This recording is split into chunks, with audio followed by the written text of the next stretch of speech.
Bonjour à toutes et à tous et bienvenue dans Cinefiles pour Les Robinsons des mers du Sud, un film de 1960 réalisé par Ken Anakin. La force était en lui parce que franchement ce film il déchire. Il est une adaptation des Robinsons suisses de 1912, un roman d'aventure de Johan Davis Wyss. C'est un film avec John Mills, Dorothy McGuire, James McArthur et Janet Monroe. C'est un film qui a coûté 4,5 millions de dollars, il en a récolté 7,5 dès sa première sortie. Et au final, il en a rapporté à peu près 40 dans le monde avec ses différentes ressorties. Il dure 2h08, c'est quand même un gros morceau. Et qu'est-ce qui se passe dans ce film ? C'est une fresque d'aventure d'une famille qui s'échoue sur une île déserte, une belle île avec de la jungle et des animaux et tout ça, donc il leur arrive plein de choses. Et donc ce film, c'est une adaptation, mais en gros, ils ont pris le bouquin et ils ont juste gardé l'idée, parce que c'est complètement modifié. D'une famille suisse émigrant aux États-Unis qui fait naufrage, sauvant une partie du bateau et son contenu. Mais en gros, à partir de là, le scénariste il a fait comme Gilbert Montagnier, il est parti en liberté. Parce que là, il y a un manque de réalisme, il y a un côté peut-être un peu trop improbable, trop adouci, de l'attaque des pirates contre la cabane des Robinsons, de la création justement de la maison et de tout son contenu. C'est assez voulu, parce qu'il faut garder un aspect divertissant du film pour la famille. Il y a une histoire d'amour avec des démangeaisons du bas-ventre de ces jeunes gens et les dégâts qu'elles engendrent entre les deux frères qui alimentent une bonne partie du film, sans trop de surprises. Il y a tellement de choses qui se passent en fait dans ce film-là qu'on a l'impression d'avoir été devant le film depuis une éternité. Depuis, je sais pas, un film de 4 heures. Tellement il y a de scènes et de choses qui, voilà, on bouge beaucoup dans ce film-là. En fait, à la moitié du film, on a presque une deuxième histoire où les deux fils les plus âgés, les deux frères, vont se balader un peu autour de l'île et revenir à la maison par la suite. Et en plus, c'est même pas la fin parce qu'après il y a un troisième acte. La maison et sa structure, on a l'impression que c'est facile à faire et qu'on y vit bien. Ce film n'est pas du tout crédible. Ça, je crois qu'il faut bien se mettre ça dans la tête. Les Robinsons ne le sont qu'en apparence, mais ce film donne un peu plus des airs de camping, voilà. Ici, point de question de survie. Le séjour semble au contraire un avant-goût de paradis. Il y a des moments de dialogue un peu ennuyeux pour l'enfant, je pense. Pour l'adulte, il comprend l'enjeu dramatique de la séquence, mais l'enfant, peut-être lui, ça va un peu lui échapper. Comme ce que j'avais ressenti quand j'avais vu ce film-là, à l'époque, quand j'étais tout petit. Alors justement, les scénaristes sortent quelques périls de temps en temps, un tigre, un serpent, de dangereux pirates. C'est tous ces personnages-là, cette famille suisse-là. Mais en fait, cette famille suisse, c'est plus une famille américaine. On n'oublie pas d'abord de faire la prière dès qu'on accoste sur la plage de sable blanc. Très vite, le souci matérialiste de cette petite famille se voit concrétisé par la recherche du quasi-confort immédiat avec la femme là qui dit « Oh, les rideaux ils sont pas dans la bonne pièce !» Mais elle n'en a normalement rien à foutre, mais elle c'est vraiment la petite femme au foyer, tout ça.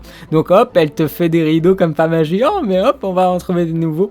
Donc il y a un côté un peu délirant, la femme au foyer, voilà, qui laisse faire les hommes faire les bricoles dans la vraie maison, dans les arbres, pendant elle fait la cuisine et tout ça. Il y a l'eau courante, il y a la glacière et des petits rideaux à fleurs. Enfin, c'est trop beau pour être vrai. Les 30 Glorieuses sont passées par là, j'ai envie de dire. Elles sont représentées dans toute leur splendeur. La famille sympathique avec des personnages bien choisis, bien caractérisés. On a les pirates, la représentation des Asiatiques comme des sauvages. Mais les pirates, mais dans ce film, c'est un truc de fou, les pirates. Avec voilà le capitaine des pirates qui dit attache, attache, pendant que tous les pirates comme ça ils arrivent ils vont essayer de tuer les Robinsons. C'est super amusant. Au tournage, alors le tournage c'était un tournage un petit peu fou, tournage en milieu réel, ce n'est pas du décor, on n'est pas en fond vert là, on n'y est pas encore. Oui, c'est un tournage en prise de vue réelle, donc dans les vraies îles il y a un décor magnifique dans ce film là. Les rendus sont encore plus beaux par l'utilisation du cinémascope, c'est-à-dire de cette image assez rectangulaire, assez longue, enfin en tout cas assez large.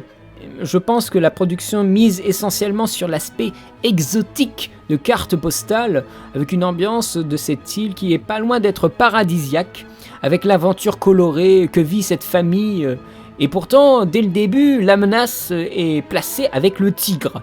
Voilà, on a un tigre. Dès qu'ils arrivent sur la plage, il y a un tigre comme ça qui est en train de les regarder du genre la bonne viande. Et après il y a un petit danger. Alors il y a les fils qui prennent le fusil et tout ça, et il y a le fils qui dit oh la poudre elle était mouillée, et là il y a une espèce de ultra dramatisation avec un gros plan du tigre. Haha, je repars dans la jungle pour comploter mon petit plan. Voilà, c'est super cliché, c'est super attendu, mais il y a quelque chose qui fait qu'on adhère. Voilà. Il y a beaucoup de moyens. Il y avait une quinzaine de dresseurs parce qu'il y a beaucoup d'animaux dans ce film. Il y avait des plongeurs, il y avait des trucs de fou. 22 semaines de tournage. La mise en scène d'Anakin. Anakin. Franchement, le mec, quand il est arrivé dans les années 80, je crois que ça devait être amusant pour lui. Hein. Et pour toute sa famille d'ailleurs. Eh bien, sa mise en scène, elle est ultra classique. Je dirais même académique. Mais en fait, ça passe parce que c'est un récit classique. Ce n'est pas une espèce de truc un peu expérimental. Ça passe assez bien pour le sujet. C'est franchement un des Disney les plus généreux qui m'était donné de voir. Franchement, c'est assez bluffant. Le déballage de scènes tellement attendues dans ce film. Alors bien sûr, il y a des problèmes. Hein. Là, je vais évoquer ce côté trop famille américaine. Il y a aussi des problèmes de montage. Par exemple, à un moment, on a des pirates qui se font repousser. Et après, on a le capitaine qui se tourne vers un autre matelot qui fait un signe du sabre.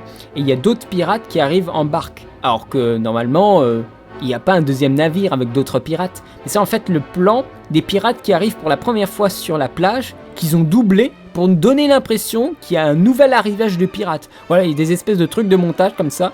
Et bien sûr, un énorme travail de montage pour nous donner l'impression que le tigre, il est dans la scène, dans le plan. Alors que c'est du bidon. Les plans de tigre, où il fait la gueule et tout ça, ont été pris après. Et après, on essaye avec du montage, justement, de lier le tigre qui regarde l'enfant et tout ça, alors qu'ils sont jamais dans le même plan. Voilà, il y a un effet de trucage par le montage qui fonctionne bien, mais qui vieillit. Et bien sûr, maintenant, ça fait un peu toc. Mais franchement, pour l'époque, mais en tout cas pour l'enfant, ça passe comme une lettre à la poste. On y croit. Et c'est pour ça que moi, c'est un film assez gentil au final, mais je crois que franchement, il faut le voir comme une vision très très romanesque.